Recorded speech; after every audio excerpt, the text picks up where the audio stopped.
Next, o banco digital que faz acontecer. Boa noite. Boa noite para você. Em São Paulo, uma fila enorme se formou hoje em frente à Santa Casa.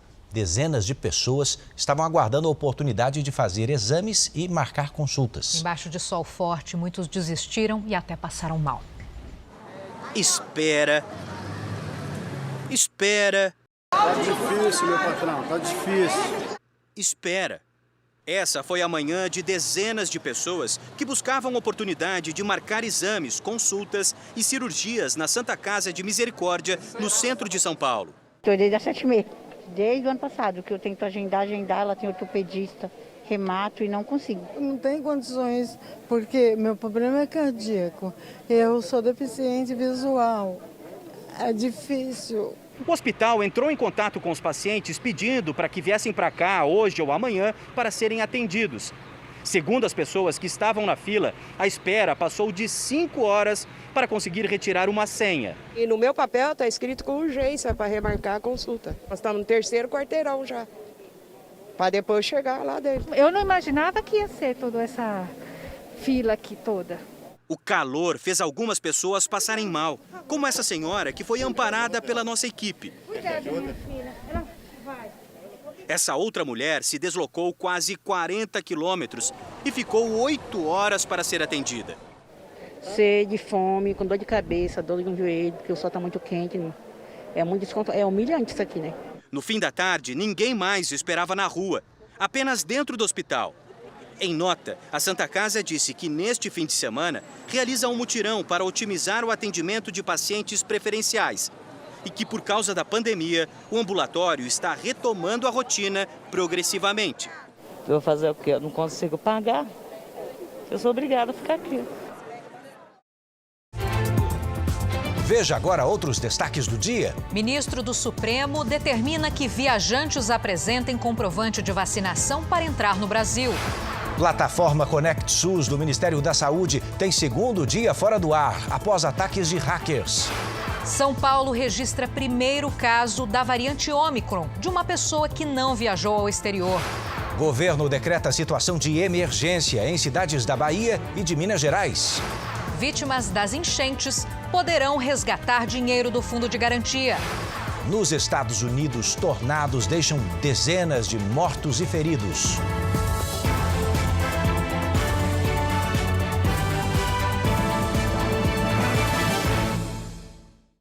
Oferecimento Bradesco. Descubra suas emissões de carbono pelo app.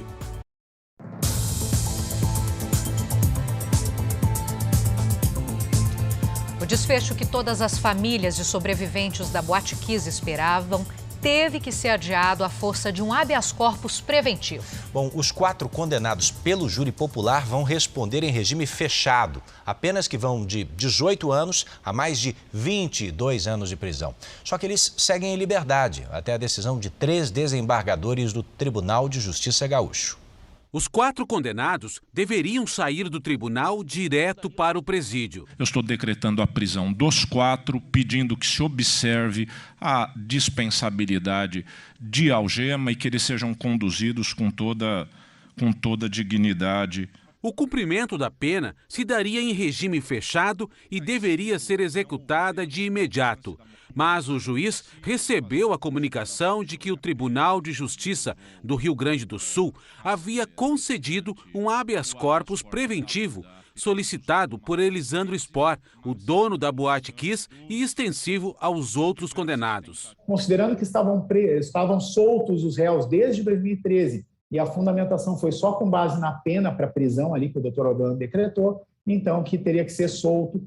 Tinham sido 10 dias de intensa emoção. Diante dos jurados, o testemunho de quem esteve dentro da boate e sobreviveu. Eu fui me despedindo da minha família, dos meus amigos e pedindo perdão. Jéssica foi a Kiss na noite de 27 de janeiro de 2013 com amigos e o irmão. Ela e Vinícius, que tinha 27 anos, conseguiram sair.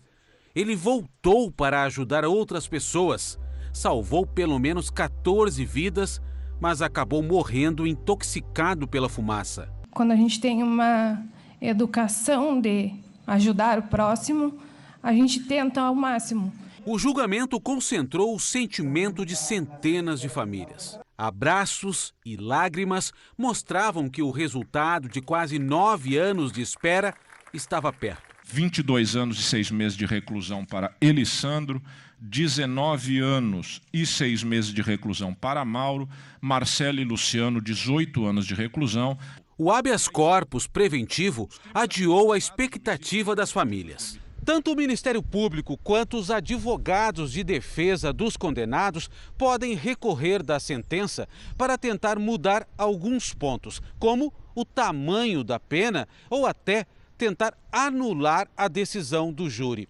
O julgamento do mérito do habeas corpus preventivo será feito por um colegiado composto por 3 desembargadores. O prazo de análise varia de 30 a 60 dias, mas diante da repercussão do caso, isso pode ocorrer antes. Agora a gente vai ter que montar uma estrutura junto com a nossa assessoria de recursos para tentar derrubar essa liminar e verificar como é que a gente pode fazer com que tenha uma execução imediata da decisão do juiz que está suspensa. E é uma decisão liminar, muito provavelmente agora a Câmara Criminal deve apreciar o mérito do habeas corpus num colegiado de 3 desembargadores e aguardemos o resultado. Eu procurei realizar o júri e dar de mim o melhor.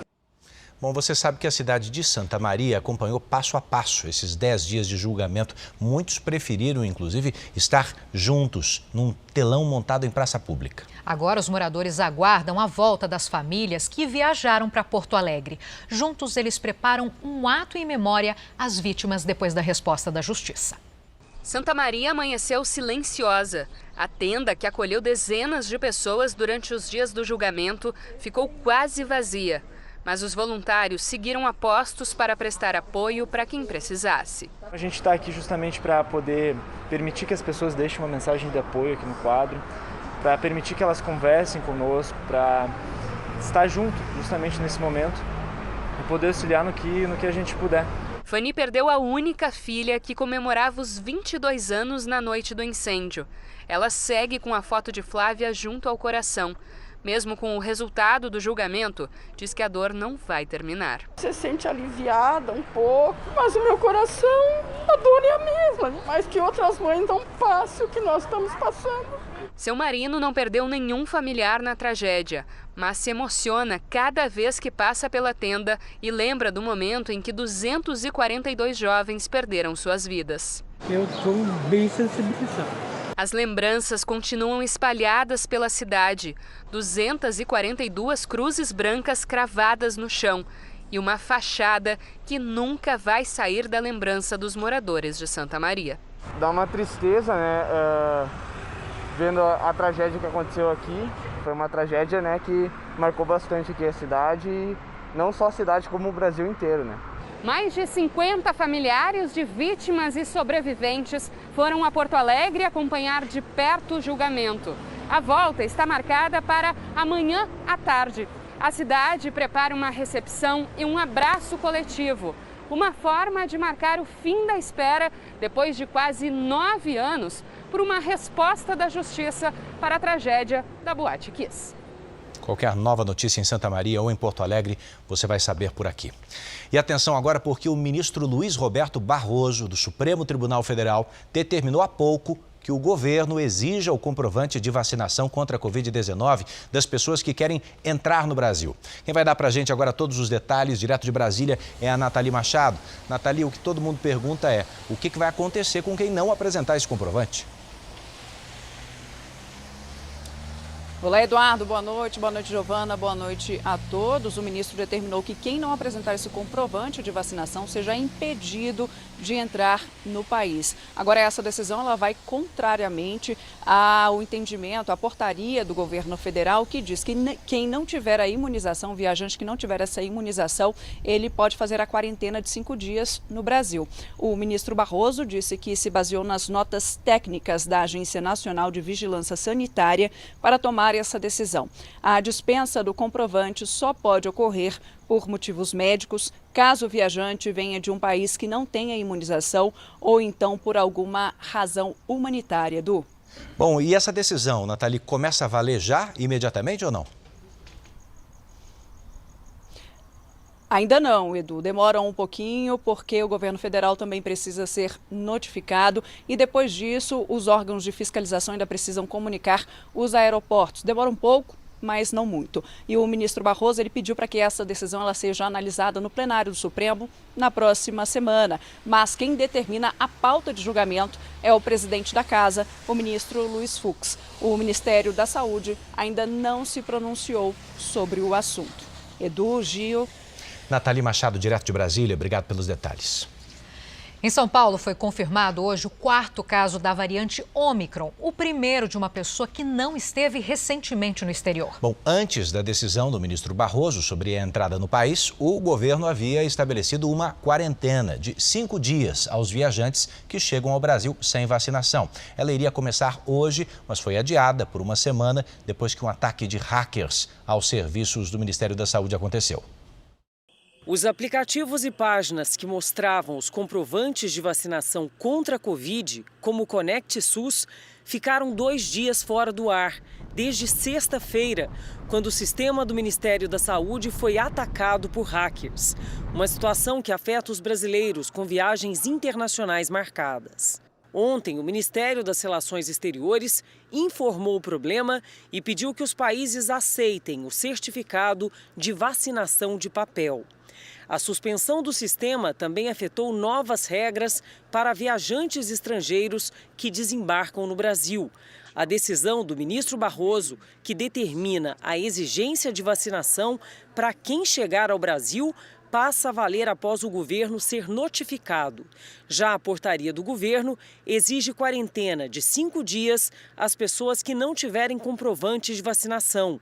Ela entraria em vigor hoje, mas foi adiada para dia 18, sábado que vem. Enquanto a exigência do passaporte de vacinação não entra em vigor, o movimento só cresce nos aeroportos brasileiros com a proximidade das festas de fim de ano e também das férias. Só aqui no Aeroporto Internacional de Guarulhos, o maior do Brasil, apenas no mês de setembro, foram mais de 2 milhões de viajantes em embarques e desembarques nacionais e internacionais.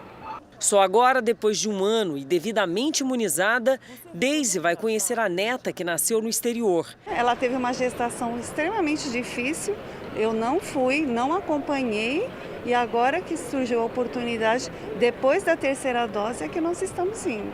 A situação é difícil e é preocupante. É preciso conscientização global, né? A preocupação com viajantes internacionais vem no momento da confirmação do 7º caso da Ômicron no país, o 4º em São Paulo. A Secretaria de Saúde do Estado diz que o infectado é um homem de 67 anos, sem histórico de viagem, com esquema vacinal completo e dose de reforço. Ele teve apenas sintomas leves. A Vigilância Sanitária da capital está rastreando as pessoas que tiveram contato com ele, para saber se alguma saiu do Brasil e se teve a doença de forma assintomática. Só depois disso vai ser possível falar em transmissão comunitária da Ômicron. Bom, vale destacar que o Ministério da Saúde divulgou agora há pouco uma correção, dizendo que são 8 casos e não 7 com a nova variante. Talvez você não saiba, mas essa invasão hacker se estendeu a pelo menos 23 sites de órgãos diferentes do governo. A Polícia Federal já identificou de onde partiram esses ataques, mas ainda busca identificar os criminosos. Mais de 24 horas depois do primeiro ataque cibernético, ainda não é possível acessar o sistema que controla a vacinação no país. O Conect SUS continua fora do ar. Pelo menos 3 plataformas do sistema foram afetadas pelo ataque dos hackers. Logo depois da invasão, a Polícia Federal e o Gabinete de Segurança Institucional se reuniram para discutir formas de proteção aos ataques. Pelo menos 23 sites do governo foram atingidos, entre eles órgãos ligados ao Ministério da Economia. Nós já avançamos bem, sabemos basicamente de onde foi a origem do ingresso pelos criminosos e aí nós estamos agora tentando buscar mais detalhes para identificá-los. Num dos ataques, criminosos tentaram até chantagear o governo. Os órgãos de Estado não negociam com bandidos. Esse tipo de crime é inaceitável, um tipo de negociação como essa. Mas realmente eles deixaram uma mensagem, né, para que houvesse uma negociação. Até o momento não houve pedido de resgate, mas apenas informação passada por eles de que eles invadiram realmente alguns ambientes cibernéticos. O Ministério da Saúde informou que a expectativa é que o sistema seja restabelecido na próxima semana e orientou a população. É possível emitir o comprovante temporário de imunização contra a Covid-19 no posto onde foi tomada a primeira ou segunda dose da vacina. Alguns estados e municípios possuem aplicativos próprios, como Espírito Santo, Mato Grosso do Sul, Rio Grande do Norte, São Paulo, Curitiba e Salvador. Nesse ano, chamou a atenção o papel das pequenas empresas na criação de postos de trabalho. Em todo o país, 7 em cada 10 vagas foram criadas nos pequenos negócios. Júlia perdeu o emprego na pandemia. Há um mês, ela voltou ao mercado de trabalho como vendedora nessa loja de chás. Apareceu essa vaga, eu vim, super adorei a loja, é uma coisa muito legal e foi, assim, uma bênção, caiu do céu. Quem cuida do estoque da empresa é a Ingrid, que também foi recém-contratada. Eu tinha o sonho de trabalhar e agora eu consegui realizar ele. A pequena loja, que foi obrigada a ficar fechada em boa parte da pandemia, reabriu as portas contratando. A média é de um novo funcionário por mês nessa reta final do ano. As pessoas agora estão circulando mais na rua e também com o movimento de Natal, a demanda foi crescendo e a gente sentiu a necessidade da contratação. De cada 10 vagas de trabalho abertas esse ano, 7 foram em micro e pequenas empresas. O segredo da volta por cima do setor que mais sofreu com as restrições da pandemia é a velocidade de adaptação. As micro e pequenas empresas, por serem empresas menores, mais enxutas, elas passam a ter um poder de readaptação, de reorganização, de reinvenção muitas vezes maior do que as grandes. E com isso, elas conseguem se adaptar a modelos de negócios que antes estavam 100% no presencial, durante a pandemia passaram a estar no momento online e nesse momento elas conseguem ter uma velocidade maior de adequação. O avanço da tecnologia está mudando o cotidiano de algumas aldeias no país. Os projetos que têm levado internet para essas comunidades são reivindicações dos próprios indígenas, principalmente dos mais jovens, mas ainda não é uma realidade para todos. Nossa jornada em direção às aldeias isoladas começa com mais de 200 quilômetros de estrada de terra. Depois navegamos por 3 horas até chegar na Reserva Nacional do Médio Tapajós, na região de Itaituba, sudoeste do Pará. Aqui, segundo a FUNAI, existem 10 aldeias, onde vivem cerca de 1.000 indígenas. Depois de quase 1 hora subindo o rio Tapajós, a gente chegou aqui na aldeia Soremaibã. O barco fica ali e agora a gente segue a pé. É mais uma caminhada pela trilha até chegar no centro da aldeia. Aqui moram cerca de 100 pessoas. São casas de madeira e palha, uma comunidade bem simples, sem estrutura. Essa daqui é a unidade de saúde aqui da aldeia. É a única em toda essa região que nós estamos. Aqui não tem energia elétrica. Por isso o atendimento é feito aqui do lado de fora. Isso para aproveitar a luz do sol. A falta de energia é um dos graves problemas. A aldeia é isolada. Não há comunicação até mesmo para pedir socorro. A gente não tem comunicação rápida, que nem a internet, né, que falta. Demora mais ou menos umas 10 horas, mais ou menos, para ele. Se tivesse essa internet com essa comunicação, seria em quanto tempo? Seria mais rápido, mais ou menos, umas 3 horas. No caso, se for uma situação de vida e morte, sem dúvida alguma, salvaria a vida desse paciente. Sim, salvaria sim. A falta de internet também interfere na educação. Quando a gente fala algumas palavras de um assunto que não cabe eles não entender, pelo menos não tendo uma internet, seria bom para eles pesquisar as palavras técnicas, entendeu? E ajudar bastante. E ajudaria bastante. Os jovens que são obrigados a assistir às aulas no escuro têm a luz elétrica como prioridade, mas também reivindicam a instalação da internet nas aldeias. O nosso sonho aqui dos alunos é ter uma sala de informática, né, com computadores, com internet para nós pesquisar o nosso trabalho. nas atividades. O dia amanhece e voltamos para o barco. Nós estamos na aldeia Saureabui. Aqui vivem 34 pessoas. São várias casas ao longo da mata, às margens do rio. Só que muitas delas foram abandonadas, como essa daqui, do próprio cacique. Ele e a esposa estão internados em estado grave no hospital na cidade. A aldeia fica a quase 5 horas de barco até Itaituba, a cidade mais próxima. A saúde da minha mãe piorou porque ela não tinha como se comunicar com as pessoas, né? Aí demorou para levar ela para a cidade. Nós estamos chegando em uma outra aldeia. Aqui a estrutura é completamente diferente do que a gente viu até agora. Aqui tem rádio, tem energia solar e até internet. Por isso essa aldeia serve como ponto de apoio para todas as outras da região. As placas solares carregam as baterias que são usadas na aldeia para ligar geladeiras, televisores e carregar celulares. A internet chegou há 4 meses e já provocou uma enorme transformação na aldeia. As crianças podem até fazer aulas remotas e pesquisar. E a comunicação só não é melhor porque as outras aldeias não têm a tecnologia. Se todas as aldeias, se tivesse internet, melhorava para a gente. Mas quando só tem numa aldeia, não melhora, porque as outras não têm, né? A gente não pode se comunicar. Com a tecnologia, os indígenas não se sentem mais tão isolados, sozinhos na floresta. Para as lideranças mundurucus, a nova geração de indígenas do país precisa estar conectada. Para mim, a internet acho que não é uma ameaça para a cultura. A internet é para resolver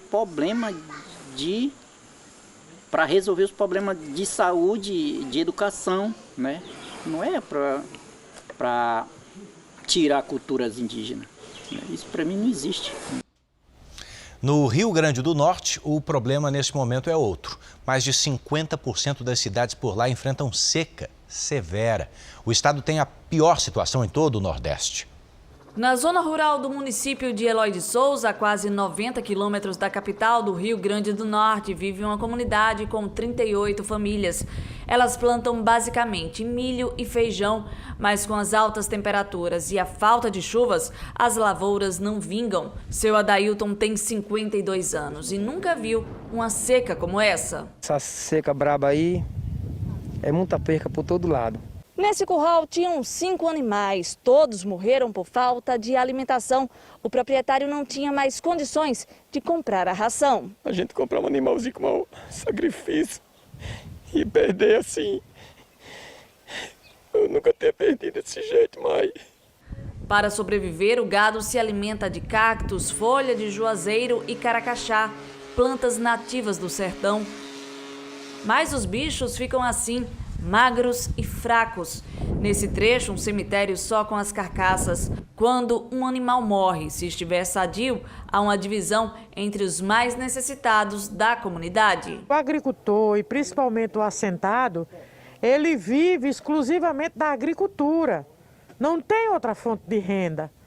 Então, quando pega um período desse, que não tem chuva, que não choveu esse ano todo, então esse agricultor vai viver de quê? Os armários de Sebastiano estão praticamente vazios, assim como a geladeira.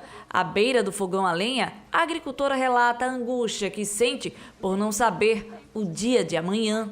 A gente não tem nem uma fubinha para fazer cuscuz e para tomar café de manhã, pelo menos com leite de coco. De acordo com dados da Agência Nacional de Águas, o Rio Grande do Norte é o estado mais afetado pela estiagem no Nordeste. 52% dos municípios estão em seca de grau grave. A pandemia piorou a situação do desemprego e, consequentemente, a fome. Um rapaz chegar na casa de uma pessoa tremendo de fome. Isso dói, sabe? Relatos de dor que se transformaram em arte. No Brasil, mais de 100 mil denúncias de violência contra mulheres foram registradas este ano. Bom, algumas dessas histórias viraram quadros nas mãos de um artista no Rio de Janeiro. Passei pelo abuso sexual infantil, comum nos anos 90, no lugar onde cresci. Quem defende as crianças dos adultos? Eu passei e ainda passo por situações constrangedoras. A diferença é que hoje eu sei me defender.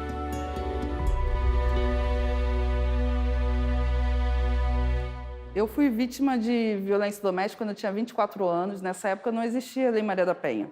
Então, quando a Lei Maria da Penha foi aprovada, eu comecei a fazer muita oficina, muito trabalho para ajudar as mulheres a conhecerem a lei.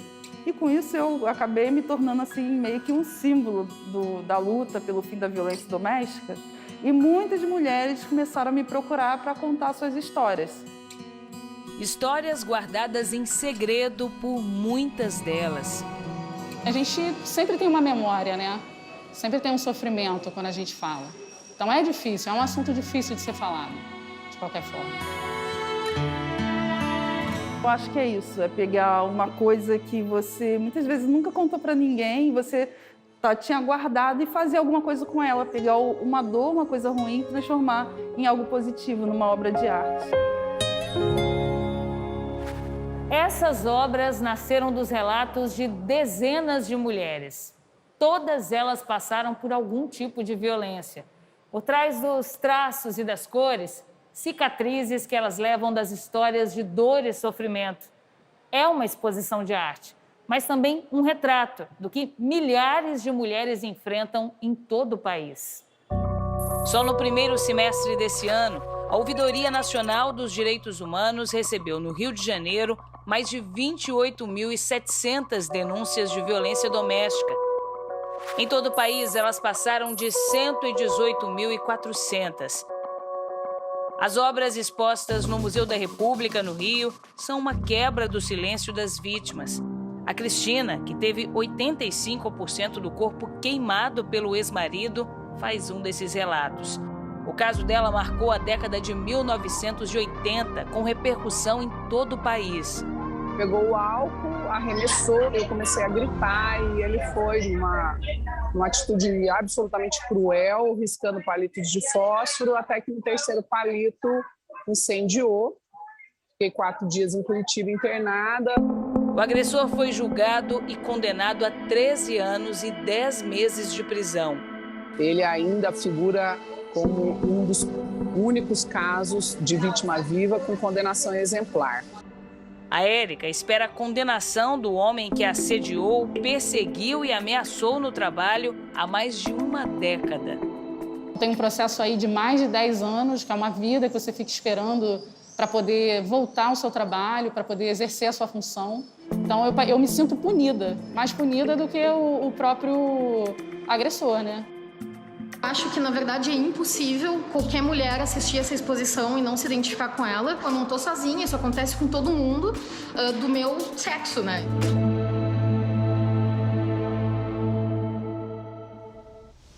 Vamos conhecer juntos os destaques do próximo Domingo Espetacular. Uma caminhonete sem controle cai no mar. E um carro despenca de uma ribanceira. 2 histórias incríveis de sobrevivência. Os depoimentos de quem participou do resgate. Como essas famílias escaparam com vida? O combate ao garimpo e ao comércio ilegal de madeira em áreas de preservação ambiental. Essas madeiras foram recentemente retiradas. Pelo ar e por terra, a caçada no meio da floresta. Mão na cabeça, não corre! O drama de um jogador do outro lado do mundo. Alex se mudou para a Indonésia para jogar futebol. Agora vive preso dentro de casa e sem documentos. Não consegue voltar ao Brasil. Não vejo meu filho e minha esposa já faz quase um ano, né? 2 gigantes da MPB pela primeira vez. Wagner e Renato Teixeira gravam juntos. Quando tudo fica claro. Os bastidores dessa parceria musical.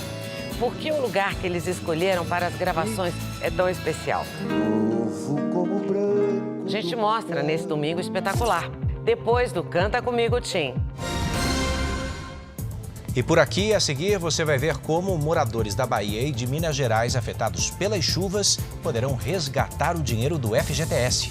E nos Estados Unidos, pelo menos 70 pessoas morreram com a passagem de tornados no centro do país.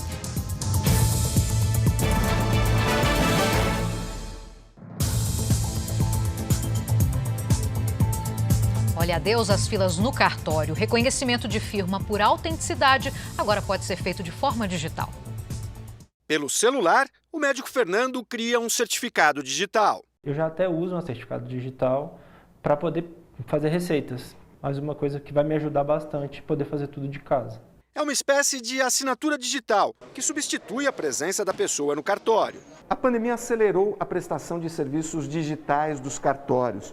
Desde maio do ano passado, procurações, divórcios, testamentos e escrituras em geral já podiam ser realizados pelo aplicativo do Colégio Notarial do Brasil. E agora, até para fazer o reconhecimento de firma por autenticidade, não é mais preciso sair de casa. Dá para fazer pelo celular. Primeiro é preciso baixar o aplicativo e-notariado. Depois, criar um certificado digital, como o do Fernando. Em seguida, acessar o serviço. O certificado digital, ele fica depositado dentro da plataforma do e-notariado.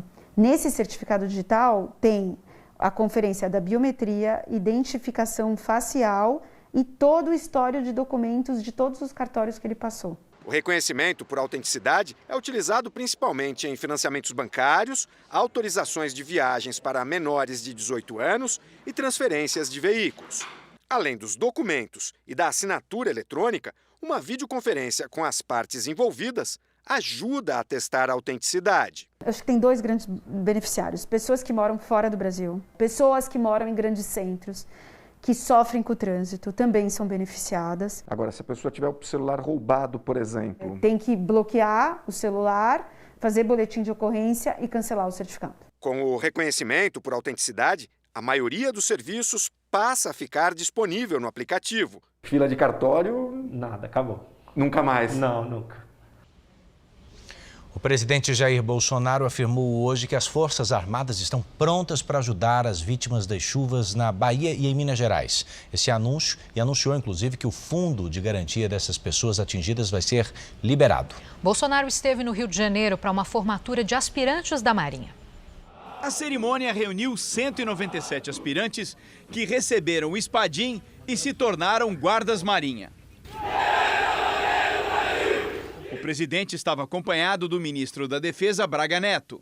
Essa é a certeza que nós sempre estaremos ao lado da democracia e juramos dar a nossa vida, não só pela pátria, mas também pela nossa liberdade, bem maior de que cada um de nós pode contar.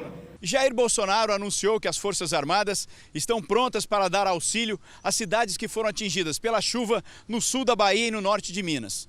E que os moradores dessas localidades poderão sacar o fundo de garantia para cobrir danos causados pelas enchentes. Praticamente todos os municípios já declararam estado de calamidade por decreto. O decreto já chegou ao Ministério do Desenvolvimento Regional e o Rogério Marinho já fez publicar em Diário Oficial da União o reconhecimento. Isso volta aos prefeitos e eles indicam agora dentro do seu município se foi geral ou parcial, para que essas pessoas possam, então, no prazo máximo de 5 dias após sermos comunicados, liberados pela Caixa Econômica Federal, recurso do FGTS. O limite para o resgate do FGTS será de R$ 6.220. Ao falar sobre a pandemia, o presidente disse que o governo comprou 400 milhões de doses de vacina, mas defende a liberdade de quem não quer se imunizar. Sobre as medidas sanitárias para a entrada de estrangeiros no país, Bolsonaro defendeu a obrigatoriedade de apresentação de exame de PCR. Esses voos não é turista apenas, né? É voo de negócio, de serviço. Eu, quando viajei agora, me exigiram o quê? PCR. Não só no Emirados Árabes, Bahrein, Catar, também Itália. Sem problema nenhum. Por que criar problemas aqui? Por mim nem entraria a vacinação, teria apenas o PCR. Porque a vacinação não impede o contágio. Ok? Um caso está sendo estudado agora. Olha, uma explicação. A declaração do presidente Bolsonaro sobre a entrada de estrangeiros no Brasil foi dada antes da decisão do ministro Barroso, que determinou a exigência de comprovante de vacinas. Mais de 36 tornados provocaram destruição em 6 estados do meio-oeste americano. De acordo com as autoridades do país, pelo menos 78 pessoas morreram, mas o número pode ser ainda maior. Essa foi uma das noites mais difíceis na história do Kentucky. E algumas áreas foram atingidas de uma maneira quase impossível de expressar em palavras. A declaração é do governador Andy Beshear, que decretou estado de emergência para toda a região. A Guarda Nacional foi acionada para ajudar nas operações de resgate. O Kentucky é o estado americano mais atingido. Centenas de casas e edifícios ficaram completamente destruídos. E mais de 50 mil moradores estão sem energia elétrica. Na cidade de Mayfield, o teto de uma fábrica de velas desabou. Este homem conta que está em busca da esposa. Ela é uma das 100 vítimas que trabalhavam no local no momento do acidente. Apenas 40 funcionários foram resgatados. A prefeitura decretou toque de recolher após o quartel de bombeiros e a delegacia também serem destruídos pela força dos ventos. Os estragos também foram grandes nos estados de Illinois, Missouri, Tennessee e Mississippi. No Arkansas, uma casa de repouso com 90 leitos foi atingida. Pelo menos uma pessoa morreu e há vários feridos. Segundo os cientistas, tornados são raros nessa época do ano. A temporada americana vai de março a junho. A intensidade dos ventos também foi impressionante, tão forte a ponto de cruzar 4 estados durante a madrugada. O Serviço Meteorológico Nacional estima que um único tornado possa ter percorrido mais de 320 quilômetros do Arkansas ao Kentucky. Se confirmado, será o tornado mais longo da história dos Estados Unidos.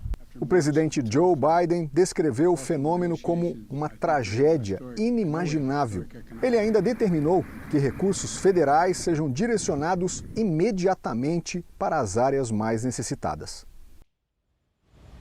As tempestades também destruíram um posto de distribuição da varejista americana Amazon, no sul do estado de Illinois. As autoridades locais confirmaram 2 mortes até agora.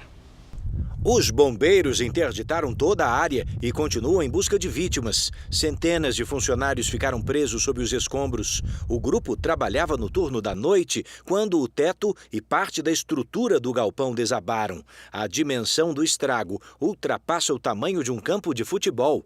Segundo a polícia, cerca de 30 trabalhadores conseguiram escapar. Em comunicado, a Amazon disse que acompanha a situação.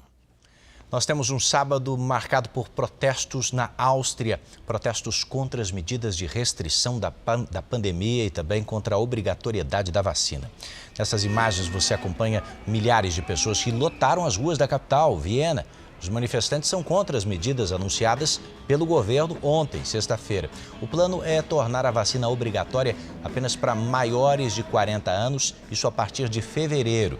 E quem se negar poderá então pagar multa de até 3.600 euros, cerca de 22 mil reais.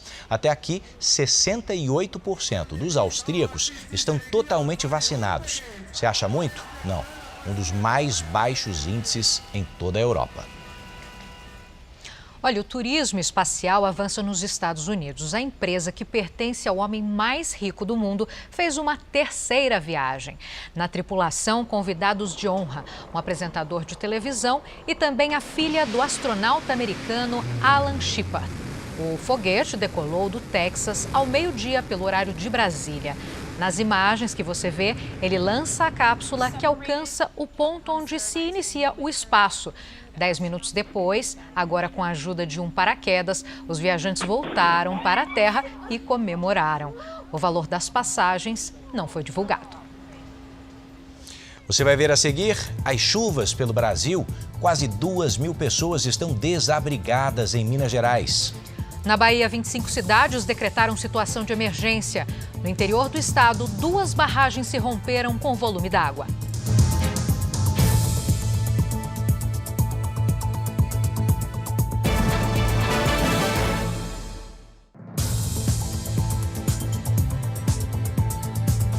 O governo federal reconheceu o estado de emergência em cidades da Bahia e de Minas Gerais castigadas pela chuva. Bom, em Minas, quase 2.000 pessoas estão desabrigadas. Os moradores de Jiru, distrito de Almenara, amanheceram com água na porta e dentro de casa. Mas na maioria das cidades, os rios estão voltando ao leito normal e permitindo o trabalho de reconstrução, que não será pouco. Em várias rodovias, encostas cederam, pedras rolaram para o asfalto, árvores caíram e crateras se abriram com a enxurrada. Em Teófilo Otoni, um prédio de 3 andares desabou. A única pessoa que estava no sobrado conseguiu sair a tempo. Hoje foram enterrados o bebê de 2 anos que morava em Pescador e o homem de Engenheiro Caldas, que morreram em consequência das chuvas. Em Umburatiba, as vítimas da enchente aproveitaram a rápida estiagem para secar no meio da rua os móveis que a inundação não destruiu. Este morador fez questão de mostrar que o rio subiu até quase o telhado. Muitas casas vieram abaixo. Parentes e amigos que moram em outras cidades organizam uma vaquinha pela internet para ajudar os desabrigados. A enchente também causa prejuízos na zona rural. Esta aqui, por exemplo, é a entrada de uma fazenda. Os lavradores trocaram o cavalo pelo barco. E a área de pasto agora virou região de pesca. O rio estava totalmente seco, não tinha quase água nenhuma, até para poder se passar de canoa em alguns lugares, aí não passava, tinha que descer e puxar a canoa. Hoje ele subiu cerca de 5 metros. Aí. Preocupação também com os lagos das hidrelétricas na região, que estão sobrecarregados. Em Crisólita, 20 famílias ficaram desabrigadas depois que a água da barragem transbordou. Em apenas um dia, o número de desalojados praticamente triplicou no estado, passando de 9.500. E o de desabrigados subiu 4 vezes. Agora são quase 2.000.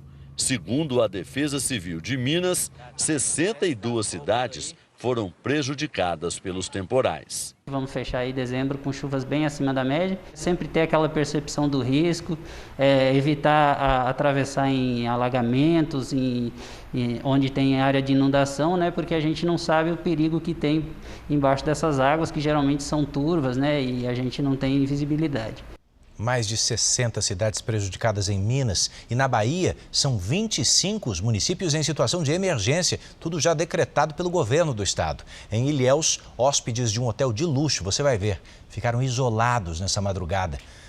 O lago que fica dentro do resort subiu cerca de 30 centímetros e a água também invadiu 40 apartamentos no total.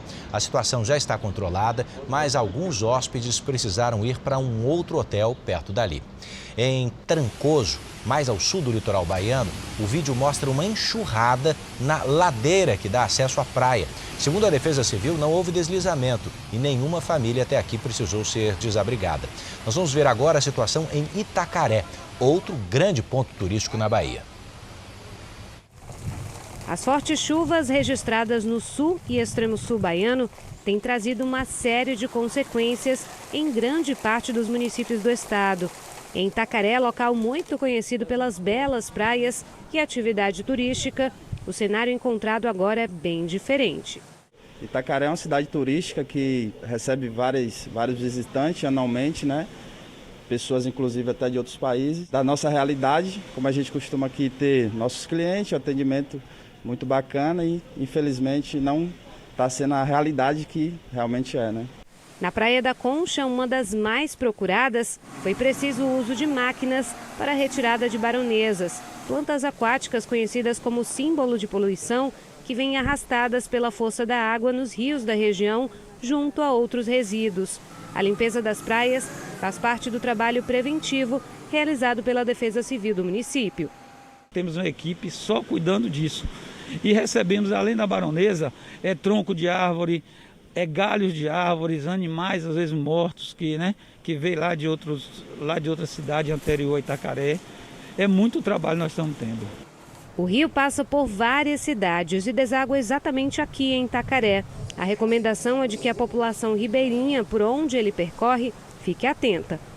Apesar dos dados preocupantes, nenhuma ocorrência grave foi registrada recentemente em Itacaré, de acordo com a Defesa Civil do município. E ainda no interior da Bahia, 2 barragens se romperam, deixando mais de 200 pessoas desabrigadas. A cidade de Apuarema, a 344 quilômetros de Salvador, também sofre com as fortes chuvas na região. O rompimento das represas na área rural da cidade fez a água atingir o centro e provocou o desabamento de várias casas. Não há registro de desaparecidos ou mortes. Um helicóptero da Marinha chegou à região para levar ajuda à população. Os moradores desabrigados foram levados à escola municipal. Existe ainda a possibilidade de uma outra barragem se romper no município. Depois de muitos transtornos causados pelos temporais no sudeste e no nordeste do país, vamos então conversar com a Mariana Bispo. Tem mais chuva prevista para essas áreas, Mari? Boa noite para você. Boa noite. Tem sim, Giovana, mas perde intensidade, né? Essas chuvas que estão atingindo essas regiões desde o início do mês. Mas como o solo está encharcado, em parte da Bahia e de Minas Gerais, ainda há risco de deslizamentos amanhã. Bastante atenção. Agora as nuvens de chuva vão migrar para o interior do Brasil. No sudeste e no centro-oeste, o domingo será de calor e sol na maior parte do dia. À tarde, chance de pancadas de chuva. A atenção agora se volta para o oeste do Paraná, de Santa Catarina e de Mato Grosso do Sul. Nestas áreas, o risco para temporais é maior por causa de uma circulação de ventos no Paraguai. Tempo firme e seco nas áreas em amarelo aqui do mapa, que pega Nordeste, parte do Sul e também Sudeste. Em Porto Alegre, de ensolarado e quente, faz 33 graus. No Rio de Janeiro, muito calor amanhã, chegando a 36 graus. Em Cuiabá e em Belém, chuva e sol com 31 graus. Em João Pessoa e em Rio Branco, sol e pancadas de chuva faz 32 graus. Aqui na capital paulista, antes da chuva com trovoadas que chega no fim da tarde, o sol aparece e faz 33 graus. Na segunda-feira, a chuva também vem, mas vem mais cedo, máxima de 27 graus. Atenção, porque essa chuva vai durar até quarta-feira, pelo menos, Edu.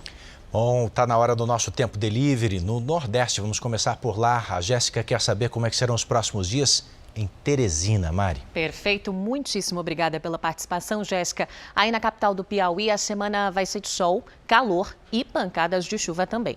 Amanhã faz 36 graus. Partimos agora para a região sudeste e quem participa é o Antônio. Ele quer saber como é que fica o tempo em Alfenas, Minas Gerais. Perfeito, trazendo um sorriso dele aqui para o Jornal da Record. Isso. Obrigada pela participação também, Antônio. A partir de amanhã, o sol vem acompanhado de chuva. As máximas ficam entre 27 e 31 graus. Participe também do nosso Tempo Delivery ao vivo aqui no Jornal da Record. É só mandar uma mensagem pelas redes sociais com a hashtag #VocêNoJR. Bom domingo para vocês, Giovana e Edu. Obrigada, Mari. Bom domingo. Bom domingo. E olha aqui, o número de guarda-vidas nas praias de São Paulo vai dobrar nesse verão. A equipe do nosso Jornal da Record acompanhou a preparação de 70 alunos que vão atuar em Praia Grande, litoral do estado. Curso, sentido, 3, dobre. A voz de comando é do Gustavo, ou Matos. Primeiro lugar nas provas de formação de guarda-vidas temporários de Praia Grande, litoral de São Paulo. E chefe da turma. Bem feliz com isso e minha participação foi excepcional. É a segunda temporada em que ele assume a missão de reforçar o time de bombeiros que atuam nas praias paulistas. A primeira foi em 2019. A gente sai da água depois de um salvamento, as pessoas batem palmas, as pessoas vêm conversar com você perguntando como foi a ocorrência e isso é muito gratificante. Você sente um herói. Sim. Giovana é estreante e ainda não sentiu essa emoção. Eu tô um pouco de tudo, um pouco animada, um pouco ansiosa, nervosa, tô bastante nervosa, é uma responsabilidade bem grande. Aqui serão quase 70 guarda-vidas extras que treinaram pesado por mais de 40 dias. A maioria chega sem o condicionamento físico ideal. Por isso passa por treinos diários e intensos. O treinamento físico ele é bem puxado, principalmente nas primeiras semanas, que eles não estão acostumados. né? A partir da terceira eles já estão mais condicionados, todos os dias a gente começa com as completas, que é um aquecimento para ir para as aulas práticas. A técnica de salvamento no mar domina as aulas práticas. Nesse exercício, a primeira turma faz a simulação como vítima, a segunda corre para o resgate. O grupo também tem prova teórica e nada comum. Enquanto eles respondem às perguntas na faixa de areia, tem som de sirene. Em todo o litoral paulista, os temporários vão mais que dobrar o efetivo dos bombeiros nas praias. Mas todo esse reforço não será suficiente se a população não colaborar. Não adianta o guarda-vidas apitar num local de risco e o pessoal ignorar essa orientação. Ele está ali para fazer a prevenção e evitar que aquela pessoa se afogue. Tem que colaborar. A temporada de cruzeiros já começa a aquecer a economia. Em Salvador, a expectativa é que os turistas que chegam de navios injetem mais de 120 milhões de reais no comércio. O navio de cruzeiro trouxe 4 mil turistas de uma só vez para Salvador. Seu Ailton, vendedor de água, esperava ansioso por cada um deles na porta do terminal marítimo. Primeiro tem muitos navios que venha, né? Que venha trazendo sucesso pra gente, bons resultados, entendeu? Quem também estava ali para dar as boas-vindas era o guia turístico Isaac. Dá para faturar? Dá sim, dá para fazer o Natal. A taxista mal teve como descansar entre uma corrida e outra. Tô com o cliente aqui dentro para pegar aí dentro. Vai levar para onde? Passeio, geralmente passeio ou então aeroporto. Mesmo com poucas horas para aproveitar a cidade, o casal de Santos reservou um tempo para dar uma passadinha nas lojas de artesanato. Comprar uma lembrancinha e experimentar o acarajé não pode faltar. A família paulista também ia circular pelos pontos turísticos. Vamos conhecer o elevador, Pelourinho. Esse é o primeiro navio da temporada em Salvador. Até 22 de abril, 64 cruzeiros devem passar por aqui, trazendo 253 mil turistas. A Prefeitura da capital baiana estima que cada um deles vai gastar R$ 500 em média, o que representa uma injeção de 125 milhões de reais na economia local. A família de Curitiba veio experimentar a famosa comida baiana nesse restaurante. Acarajé. Nunca comeram? Nunca, primeira vez. No mercado modelo, mais movimento. Melhorou muito. Não consegue nem parar para dar entrevista. Vai comprar o que aqui no mercado modelo? Caju, compra canga, pedras. Umas pedras muito bonitas. Segundo a Associação Brasileira de Cruzeiros Marítimos, a expectativa é que essa temporada movimente 2,5 bilhões de reais na economia nacional e gere 35 mil empregos em todo o país. Esses cruzeiros são muito rápidos, algumas horas ou um dia no máximo. E muitos clientes retornam depois para ficar mais tempo, conhecer melhor Salvador.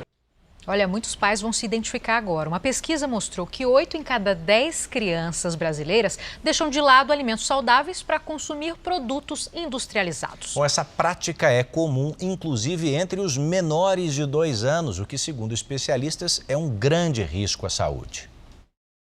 Sorvete, cereal de milho e açúcar, biscoito.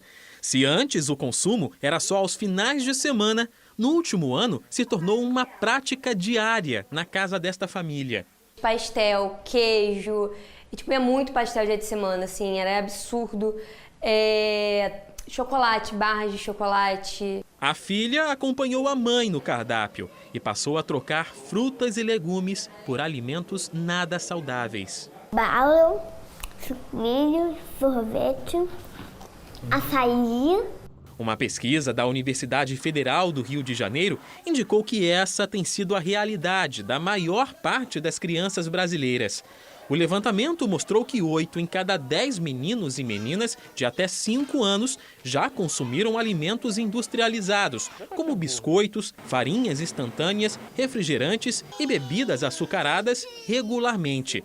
De acordo com uma das responsáveis pelo estudo, a prática é comum, inclusive, entre bebês menores de 2 anos. Apenas 57% das crianças brasileiras de 6 a 24 meses consumiram os pelo menos 5 grupos de alimentos no dia anterior à pesquisa. Ou seja, as crianças não estão comendo todos os grupos de alimentos que são importantes para o crescimento e desenvolvimento dela. Opções para uma alimentação saudável não faltam. No entanto, mais de 20% dos bebês de 6 meses a 2 anos de idade não consomem nem frutas nem hortaliças regularmente. E esse índice aumenta na faixa dos 2 aos 5 anos. A situação é ainda mais preocupante na região norte, onde a maioria das crianças trocou o natural pelo industrializado, o que, segundo especialistas, pode trazer consequências a longo prazo. A falta de diversidade pode levar a deficiências de nutrientes. Então, a criança pode ter anemia, ela pode ter deficiência de zinco, deficiência de vitamina A, então ela pode ter deficiência de nutrientes específicos. Então, a criança, ela já desde pequena, já pode ter alteração nesses lipídios sanguíneos e, em longo prazo, né, na adolescência, na vida adulta, ela ter problemas cardiovasculares relacionados a isso. Há um mês, a família vem tentando readaptar a alimentação. Incluiu mais frutas e legumes na dieta. É uma coisa que eu falo muito com meu esposo. Hoje a gente está plantando para colher amanhã saúde, entendeu? É algo que a gente vai ver bem a longo prazo, principalmente por conta da Bela. Por causa do alto preço dos combustíveis, quase dobrou o número de brasileiros que estão instalando gás nos carros. Além da alternativa ser mais barata, o GNV oferece uma autonomia maior ao veículo e polui, aliás, menos o meio ambiente. Nesta oficina especializada na instalação de gás em veículos, a procura aumentou 30% nos últimos 3 meses. O movimento cresceu tanto que o dono já abriu novas vagas de emprego. Estamos procurando funcionários. Infelizmente, nessa área é uma área muito especializada, né? Então a gente tem uma certa dificuldade de conseguir novos funcionários, mas estamos contratando. Dados do Ministério da Infraestrutura apontam aumento de 88% nas conversões automotivas para GNV em 2021. O motivo é claro. A gasolina está muito cara. Nos postos de combustíveis em Porto Alegre, encontramos o litro da gasolina comum acima dos R$ 7,00. Já o GNV está R$ 4,88 o metro cúbico. Por isso, José está decidido a investir cerca de R$ 4.500 em um kit gás. O custo é 70% do custo da gasolina, né, no caso. Estou com o orçamento na mão, vou dar uma estudadinha e, de repente, volto a semana que vem já. Os especialistas dizem que a conversão para gás natural veicular representa economia. O custo para abastecer com GNV está, em média, 60% mais em conta. A modalidade é uma opção a ser considerada, porque além de mais barata, é menos poluente e oferece uma autonomia maior ao carro. O custo para encher o tanque de um carro popular com gasolina é de R$ 350. O carro roda 500 quilômetros. Com os mesmos R$ 350, dá para abastecer quase 5 cilindros de gás, que tem autonomia para aproximadamente 850 quilômetros. Porém, o uso do cilindro requer cuidados e o motorista terá ainda que obter o certificado de segurança veicular para modificar a documentação do automóvel. A manutenção é anual e, assim como a instalação, precisa ser feita em oficinas autorizadas pelo Inmetro. Paula mudou para o gás no início do ano. Hoje não tem dúvida, assim, ele vale o investimento porque o custo a longo prazo é muito mais baixo. Morreu hoje no Rio de Janeiro Monarco, presidente de honra da escola de samba Portela. Monarco tinha 88 anos, estava internado desde novembro no hospital de Jacarepaguá, zona oeste do Rio. Ele precisou fazer uma cirurgia no intestino, mas não resistiu. Monarco era o mais antigo integrante da velha guarda da Portela, com mais de 70 anos de história na escola. Ainda não há informações sobre o velório e o enterro do sambista. A cidade de Dubai, nos Emirados Árabes, é conhecida pela grandiosidade das construções. Bom, além de contar com o arranha-céu mais alto e o maior shopping do mundo, foi inaugurada este ano uma nova atração recorde, a piscina de mergulho mais funda. A estrutura tem 60 metros de profundidade e capacidade para 14 milhões de litros de água doce, o equivalente a 6 piscinas olímpicas. A Deep Dive Dubai superou a Polônia e foi reconhecida pelo Livro dos Recordes como a mais profunda do mundo para o mergulho. Para quem não é mergulhador profissional, como eu, O local oferece cursos, tanto para os iniciantes quanto para os mais experientes. Esta britânica é quem me acompanha na aventura. De um jeito bem humorado, ela tenta me tranquilizar. A treinadora mostra como deve ser o movimento dentro da água. Antes de entrar, é preciso ter certeza de que o cilindro está cheio. Por segurança, há mais oxigênio do que vamos usar.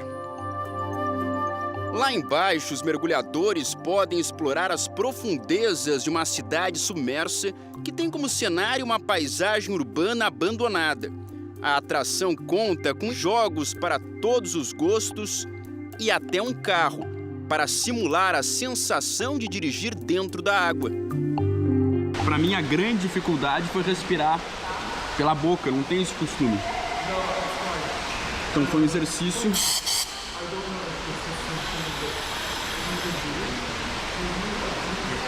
O grande segredo do mergulho é você se manter calmo. É como se fosse uma meditação. Não precisa ter um esforço muito grande. É como se fosse algo natural. Só que quando você está lá embaixo e você se dá conta da profundidade, às vezes o ar não vem, se manter calmo é um desafio. Eu diria que é um exercício, um aprendizado. My very first time. Yeah. What did you think? Uma grande incentivadora. Uma das mais novas atrações de Dubai tem relação também com a história da cidade.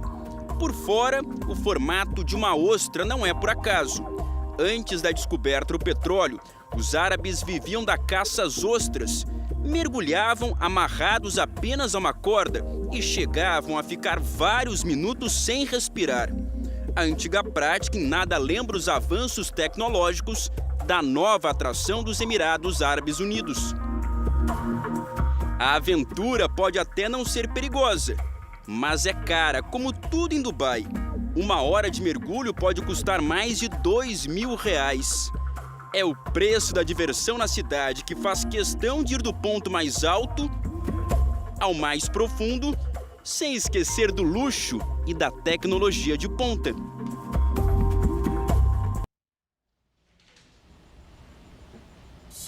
O Jornal da Record termina aqui. A edição de hoje na íntegra e também a nossa versão em podcast estão no Play Plus e em todas as nossas plataformas digitais. Você continua assistindo ao Cidade Alerta. Uma boa noite para você, um ótimo domingo. Obrigada pela sua audiência. Eu te encontro amanhã no Domingo Espetacular. Boa noite e até lá.